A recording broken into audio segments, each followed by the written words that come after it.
लोग कहते हैं कि तुलसी बाबा को जो बाबा बनने का जो मूल जो कारण था, उनकी पत्नी ने उनको डांटा।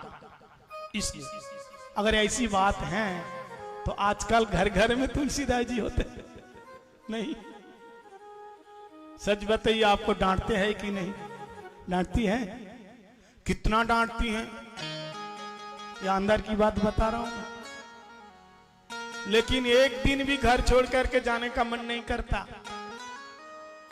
कितना भी डांटे, कितने भी गाली दे, फिर भी इनका मन वहीं टिका रहेगा। पति पतिदेव है ना, इसको कहता है हस्बैंड। हस्बैंड का मतलब क्या है? जितना डांटे, जितना पीटे, जितना मारे, उतना हंसता है। ये एक ऐसा बैंड है, जितना तुम बजाओ, किससे? बेलन से,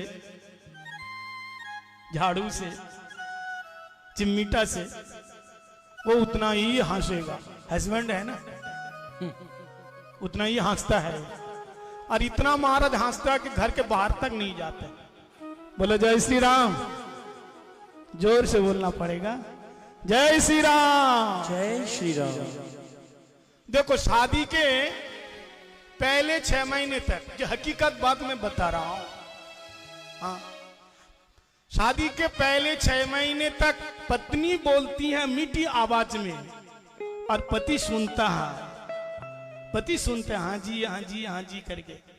शादी के पहले 6 महीने पत्नी बोलती है और पतिदेव सुनता है। 6 महीने के बाद अब पति बोलता है, पत्नी सुनती है। और 1 साल के बाद दोनों बोलते हैं तो संसार के लोग सुनते हैं। बोलो राधे राधे। 1 साल के बाद दोनों इतना लड़ते हैं, इतना झगड़ते हैं, पूरा पड़ोस वाले सुनते हैं। अब भाई क्या हो रहा है इनके घर में? हाँ?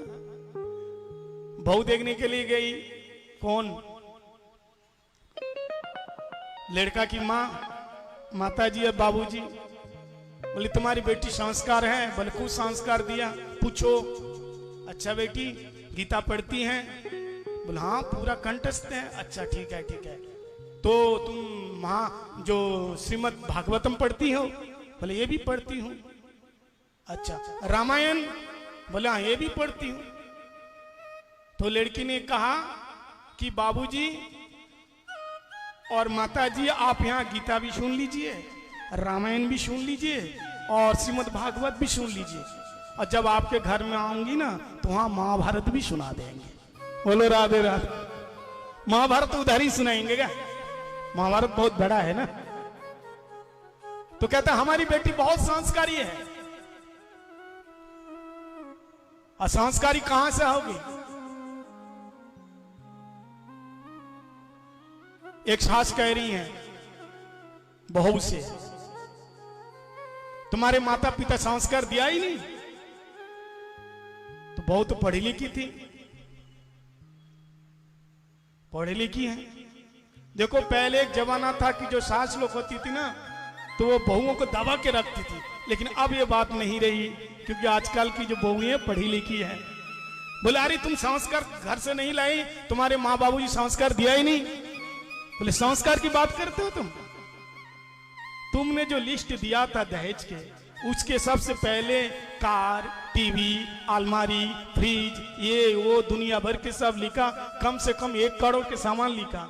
उसके बीच में संस्कार नाम तो नहीं, संस्कार तो नहीं लिखा हुआ था। संस्कार तो लिखा हुआ नहीं, तो संस्कार तो मैं माई को छोड़ के आई हूं, अब बाकी सारे सामान लेके आई। अब संस्कार की बात करते हो तुम लोग। इसलिए एक बात ध्यान रखना, अगर लड़का को शादी देना है तो दहेज नहीं, संस्कार चाहिए। क्या चाहिए?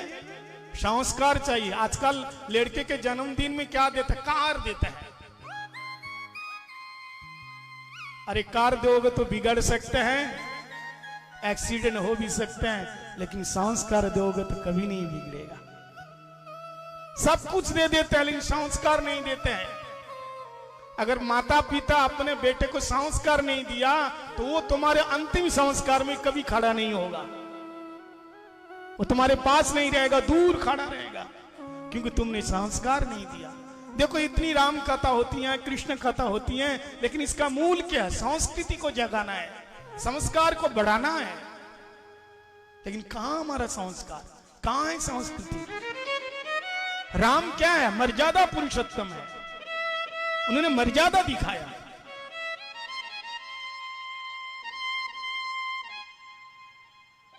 रघुवंशी का एक नियम है, झूठ बराबर पाप नहीं और सच बराबर तप नहीं। जो बोला सो बोला।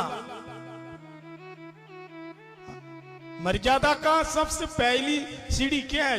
सच बोलना। इसलिए रघुकुल रीति सदा चली आई, प्राण जाए पर बचन न जाई।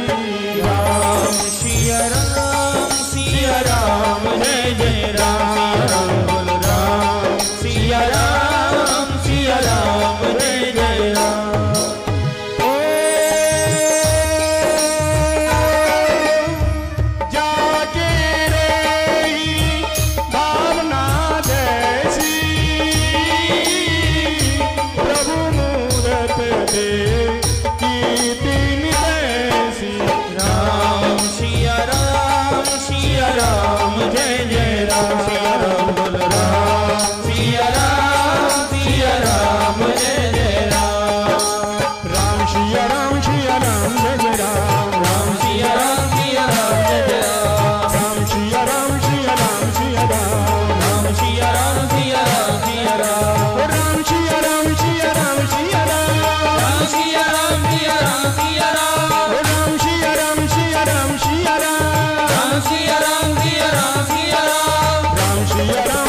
Ram Siya Ram